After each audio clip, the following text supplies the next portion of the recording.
रहीम अस्सलाम वालेकुम, welcome to my channel. Hope कि आप सब ठीक होंगे। बहुत सारा दुआ आपके लिए और आपकी फैमिली के लिए कि अल्लाह पाक आपको हमेशा खुश रखे, सेहत और सलामती के साथ रहे। मैं हूं रियान और आप देख रहे हैं मेरा यूट्यूब चैनल। अच्छा जी, आपके साथ मैंने शुरू में जो क्लिप शेयर की है जी सोराब बरकत और इनके चैनल का नाम है सोराब बरकत ऑफिशियल, उनकी क्लिप है। और ये हमारे बहुत ही ज़बरदस्त किस्म के एंकर रिपोर्टर जो कि इस्लामाबाद में काम करते हैं। ये कल जो है ये गए जी शाहनवाज़, जहाँ पर जिस फार्म हाउस में जिसने दरिंदगी और बर्बरियत की जो मिसाल कायम की, उसकी रिपोर्टिंग के लिए खुसूसी मनाज़िर रिकॉर्ड कराने के लिए जब वो वहाँ गए तो उनको उनकी जो गेट कीपर था उसने रोका और उसके बाद जो सवाल जो कन्वर्सेशन हुई वो आपने सारी सुनी। अच्छा जी, यहाँ उन्हें मायूसी हुई क्योंकि शाहनवाज़ की जो वालदा है वो किसी को भी इस वक्त इंटरव्यू देना नहीं चाह रही है, किसी से भी कोई बात नहीं करना चाह रही हैं। हत्ता कि अयास अमीर साहब भी इस वक्त रिहा हो चुके हैं, कल उनको रिहाई दे दी गई। वो भी इस वक्त मीडिया पर नहीं आना चाह रहे, मीडिया से बात नहीं करना चाह रहे। अपने बेटे की इस गुल कारनामे के मुतालिक वो कोई लिबकुशाई नहीं कर रहे। अच्छा जी, अब यहाँ से जब सोराब साहब जो है वो निकले और वो शाहनवाज़ से जो है वो मिलने के लिए उस थाने में पहुँचे जहाँ पे उनको बंद किया गया है। उस जगह पर पहुँचते तो वहाँ देखते हैं कि उस थाने के अंदर वो मर्सिडीज़ कार जो कि सारा इनाम ने ख़रीदी थी वो वहीं खड़ी थी, उसके बिल्कुल सामने वाले जो है ना जेल में या बैरियर में जो है ना वो बैठा हुआ था शाहनवाज़। अब यहाँ पर वो साहब जो थे वो बिरयानी भी खा रहे थे, वहाँ पे वो 2 अदद सेब भी रखे हुए थे, यूपीएस भी चल रहा था, आराम से सुकून से बैठा था वो बंदा। उसको किसी भी किस्म की कोशिश की जा रही थी कि कोई उसको परेशानी ना हो, किसी किस्म की उसको पुलिस के अंदर जो है वो रह के किसी किस्म की टेंशन ना हो, सुकून से चिल करके रहे। तो वो जो कत्ल का मुजरिम है वो बड़े आराम से वहाँ पर उस वक्त था। ये वो मनाजिर थे जो उन्होंने अपनी आंखों से देखे और वो आके उन्होंने डिस्कस किया। अब यहाँ पे सवाल ये है, बहुत सारे लोगों ने वीडियो देखी, कुछ लोगों ने कहा आजकल एक वीडियो सारा इनाम के नाम से इस वक्त वायरल हुई है, जिसके अंदर हम देख सकते हैं शाहनवाज़ और सारा इनाम जिस लड़की को बताया जा रहा है वो दोनों जो है बड़े खुशी खुशी जो है वो उस शादी के फंक्शन में मौजूद है या निकाह की सेरेमनी में मौजूद है। बहुत सारे लोगों ने कल कमेंट की और कहा कि ये सारा इनाम नहीं है, ये शाहनवाज़ की दूसरी बीवी है और ये इसकी 6 महीने पहले तलाक हो चुकी थी, ये उसकी वीडियो है। अच्छा जी, अभी तक ज़राए इसको कंफर्म नहीं कर सकी, अभी तक ज़राए ये बात कंफर्म नहीं कर रहे कि ये जो निकाह की सेरेमनी हो रही थी ये सारा इनाम ही है या ये उनकी सेकंड वाइफ है। ठीक है, अब यहाँ पर एक सवाल और है। आपको याद होगा कि जहरा काज़मी का केस भी चल रहा है, जिसके अंदर 14 साल की बच्ची ने कि जो है घर से अगवा कर लिया गया, बाद में बताया गया कि पसंद की शादी थी और उसने पसंद किया। इसके अंदर एक टोला कुछ लोग ऐसे थे जो कह रहे थे कि मोहब्बत की शादी होनी चाहिए, लड़की को हक़ होना चाहिए कि वो जाए और अपनी पसंद की शादी कर ले। यहाँ पर एक पाकिस्तानी बहुत सारे लोग इसके अगेंस्ट थे कि बच्चियों को नहीं पता, उनके माँ बाप खड़े हुए उस बच्ची के माँ बाप, और उन्होंने कहा कि हमारी बच्ची भी इस काबिल नहीं है, अभी इतनी बड़ी नहीं हुई कि वो अपने फ़ैसले ख़ुद कर सके और अपने लिए ज़िंदगी का इतना अहम फ़ैसला कि अपने जीवन साथी का इंतखाब कर सके। तो हमें बेहतर नहीं लगता कि उसकी ज़िंदगी आगे बेहतर होगी। देखिए, दुनिया में माँ बाप से ज़्यादा औलाद के लिए कोई अच्छा नहीं सोच सकता। औलाद खुद सोचती है कि मैं अपने लिए अच्छा सोच रही हूँ, मगर वो ये चीज़ें नहीं जानते जो माँ बाप पूरी दुनिया एक्सपीरियंस किए हुए होते हैं। और माँ बाप ने जिस तरह से अपना एक उम्र बताई होती है और उनको अच्छे बुरे की तमीज़ होती है, वो एक छोटे बच्चे जो है वो इसका अंदाज़ा नहीं कर सकते। फिर गलतियाँ होती हैं, फिर ज़ाहिर सी बात है अगर शादी के बाद वो खुश नहीं रहेंगे या उनके साथ कोई हादसात होंगे तो ज़ाहिर सी बात है उसके अंदर किसको दुख होगा, ज़ाहिर सी बात है माँ बाप को ही दुख होगा। यहाँ पर ये वो मिसाल है, ये सारा इनाम की मिसाल वो है। ये एक पढ़ी लिखी लड़की, ये एक इंडिपेंडेंट लड़की, ये 31-32 साल की अच्छी खासी मतलब मैच्योर एज की लड़की, और इसके बाद इसने अपने माँ बाप से नाराज़गी मोल लेके एफबी पर पसंद करके ख़ुद ने छान पटक करके ख़ुद ने देखभाल के अपनी पसंद से एक लड़के से शादी की और अंजाम भयानक मौत पर ख़त्म हुई। ठीक है, ये उन सब लोगों के लिए मिसाल है ये केस जो कहते हैं कि लड़कियों को हक़ होना चाहिए। अगर एक 14 साल की बच्ची ने अपनी पसंद की शादी कर ली,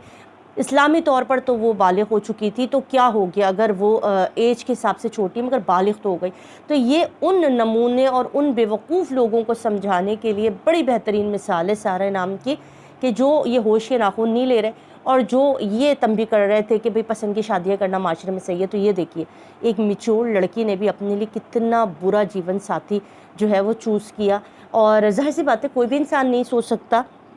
कि जिसको उसने पसंद किया, जिससे मोहब्बत की है, وہ بندہ کیسا نکلے گا؟ یہ تو رب خالق کی چیزیں ہیں جو آگے آ جاتی ہیں، مگر انسان خود بھی تھوڑا ریسرچ کر لے تو زیادہ بہتر ہوتا۔ اگر یہ لڑکی ریسرچ کرتی، اس کے ماں باپ اگر تھوڑی چھان پھٹک کرتے، اور ایاز امیر جن پر یہ الزام ابھی لگایا جا رہا ہے سارہ انعام کے گھر والوں کی طرف سے کہ انہوں نے ہم سے اس کی 2 شادیاں چھپائیں۔ دیکھیں انسان جب کہیں رشتہ ڈالتا ہے اس کو پتہ ہوتا ہے کہ یہاں پر 2 شادیاں ٹوٹ چکی ہیں، تو ظاہر ہے وہ تھوڑا سا محتاط ہو جاتا ہے کہ ایسا کیا ہوا جو 2 خواتین اس کو چھوڑ کے گئی ہیں، کوئی نہ کوئی ایسی چیز تو رہی ہوگی کہ جو 2 لوگوں نے اس کو چھوڑا، کیونکہ پہلی شادی کا دونوں لڑکا لڑکی کی ہو تو ان ایکسپیرینس ہوتے ہیں، دونوں کو نہیں پتہ ہوتا کہ بھئی سب کہتے ہیں ہاں اچھا لڑکا بھی اچھا لڑکی بھی اچھی، یہ تو شادی کے بعد پتہ چلتا ہے۔ یہاں پر بھی سیم یہی چیز ہوئی، سارہ انعام کے گھر والوں سے چھپایا گیا، اور اس وقت ایاز امیر کے اوپر جو الزام سب سے سر فہرست ہے وہ ہے دھوکہ دہی، جال سازی، کہ انہوں نے اپنے بچے کی 2 شادیوں کو چھپایا،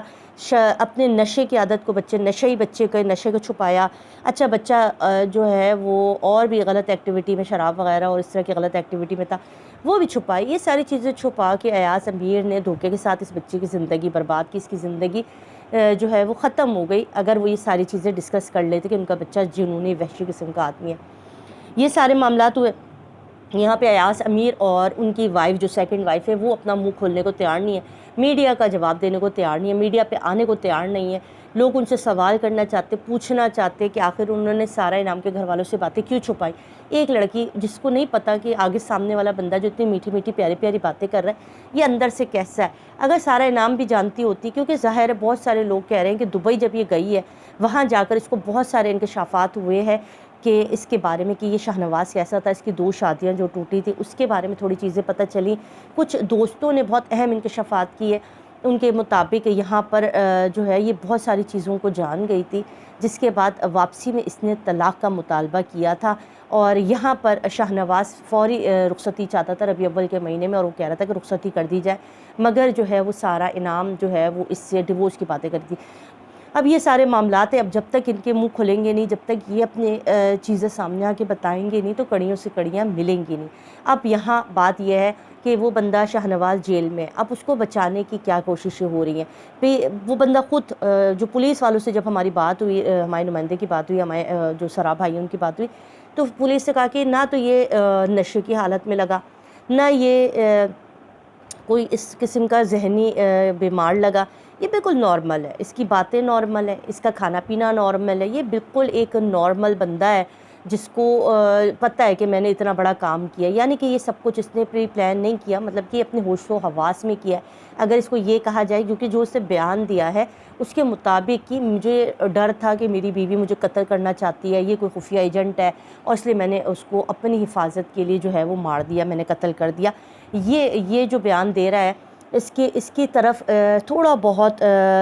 کہنے والے کہہ رہے ہیں کہ شاید اس کیس کو اس طرف لے جایا جائے جس طرف مجرم کو جو ہے وہ بچت کی تھوڑی سی کوشش کی جائے کہ سیلف ڈیفنس کے طور پر اس نے اس لڑکی کا قتل کر دیا۔ اب دیکھتے ہیں پولیس اس کیس کو کس رخ پہ لے کر جاتی ہے، کیونکہ ہم نے یہاں پر انصاف کا دیکھا ہوا ہے حالت، ہمیں پتہ ہے پاکستان میں قانون انصاف پیسے والوں کے لیے دوسرا ہے، غریبوں کے لیے دوسرا ہے۔ اچھا جی، یہاں پر اپنے اپنے قانون ہیں، اپنے چیزیں، اس کے اندر سے انصاف ڈھونڈنا اور مظلوموں کے لیے انصاف ڈھونڈنا یہ مشکل ہے۔ بیٹیوں کے نصیب کے لیے دعا اسی لیے ماں باپ کرتے، بیٹیاں جب پیدا ہوتی ہیں تو اب بہت سارے لوگ پریشان ہوتے ہیں، تو وہ بچوں کے پیدا ہونے پہ پریشان نہیں ہوتے، بچوں کے نصیب سے ڈر لگتا ہے کہ جس گھر میں وہ بچیاں جا رہی ہیں ان کو کس قسم کی وہاں پر آزمائش کا سامنا کرنے پڑے گا، اس لیے ماں باپ ڈرتے ہیں۔ بس دعا یہی ہے کہ اللہ پاک جو ہے وہ پاکستان کی ہر بیٹی کے نصیب اچھے کرے، سب کو اچھے و بہترین بر ملے، اور کوئی ماں باپ اس طرح سے اپنی بچی کو نہ کھوئے جو اتنی قابل، اتنی ذہین، اتنی پڑھی لکھی اور اتنی سلجھی ہوئی، اتنی خوبصورت یہ بچی تھی، اتنی لڑکی تھی، 31-32 سال کی لڑکی تھی اور زندگی سے بھرپور تھی اور بڑے کام کر رہی تھی، اس کو جس بے دردی سے اس دنیا سے رخصت کیا گیا، یہ بڑا لمحہ فکری ہے۔ دعا ہے کہ اس طرح کے مجرموں کو قرار واقع سزا دی جائے، عبرت کا نشان بنایا جائے، تاکہ آئندہ کوئی بھی عورت پر اس طرح سے بے رحمی سے ہاتھ اٹھاتے ہوئے 10 دفعہ سوچے۔ اپنا خیال رکھیے گا، ویڈیو پسند آئی تو چینل کو ضرور سبسکرائب کیجیے گا۔ اللہ حافظ۔